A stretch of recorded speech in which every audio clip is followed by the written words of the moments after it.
Over the last 10 years, we've seen Melania Trump go from reluctant first lady and embarrassed wife to Donald's equal in self-promotion and grifting. But that new superpower of hers just blew up in her face on live TV, and I have all the details for you next. I'm Dan, and welcome to Occupy Democrats. To get all of our daily reports about the madness that has compromised every corner of Trump's White House, please hit that subscribe button. The Melania moment happened during a very important press event about the American-Israeli prisoners freed from Hamas. It was a White House self-congratulatory event, and I have no knocks about the premise because of the results, and there were some touchy moments. Let's look at those, and then I'll share Melania's messy blunder in the confrontation that resulted.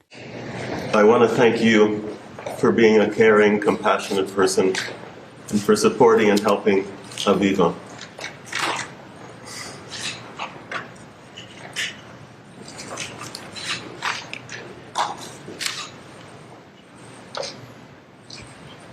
During those difficult days, and you helped her enormously in many ways. It's an honor, it's a privilege, and I'm eternally grateful, and I am very grateful to have the opportunity to say that to you in person, sitting next to you. I am eternally grateful to you and President Trump for bringing me home and for bringing all of the hostages back to their families. Talking to you, not for myself, but for the whole world. Bringing the hostages home was the most important thing that I could think about in this world, and now it's all over the world.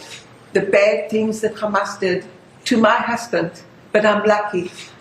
And thank you, Keith, for staying alive and being with me. And thank you, Melania, for helping. I really appreciate it. I want to just tell you that I decided to write a book, and it's dedicated to my grandchildren that can't hear the stories because they are very, very hard stories to hear.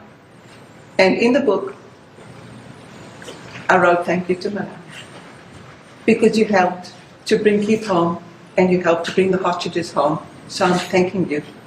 And in my book, everybody that will read it will understand what happens to somebody that's 64 years old, kidnapped from a home, and went through so many moments that I thought and was sure that I'm going to die. And I'm alive. And I survived to tell. So thank you very, very much. I'll always remember the meeting with you, and I'll always remember your help. Thank you from the bottom of my heart. Thank you. So everything is going well so far, and Melania is showing poise that her husband lacks. But then things got sideways when she pulled a Donald and ran the conversation into a ditch with self-promotion. Really, America described the crash and burn moment this way. Breaking! Melania Trump is busted on video using freed hostages to promote her movie, then immediately denies she promoted it. Caught in real time. Like husband, like wife. Shameful. After Aviva was freed, she called me, wanted to see me, and we set up a meeting in New York in January 2025. It was an emotional meeting, and it is captured on camera and available to see in my new film, Melania. Why do you feel it is appropriate to use an official White House event to promote your documentary? This is not promotion. We are here celebrating the release of the hostages of Aviva and Keith. They were in Washington, D.C. They called me. They said they would like to come over to thank me and to give hugs, and that's why we are here. It has nothing to do with promotion. Available to see in my new film, Melania. And here's a sampling of the internet dogpile that followed. Paul Rudnick posted, Melania just met with 2 freed Israeli hostages at the WH and used the occasion to relentlessly promote her movie. Haven't those hostages suffered enough? And Alberta Hunt said, nothing they do is appropriate. They are king of the grifters. The United States is just an ATM for these degenerates. Anyone who doesn't see that is in a cult or blind. What I found amusing about the moment was the scolding tone of voice the reporter used with Melania.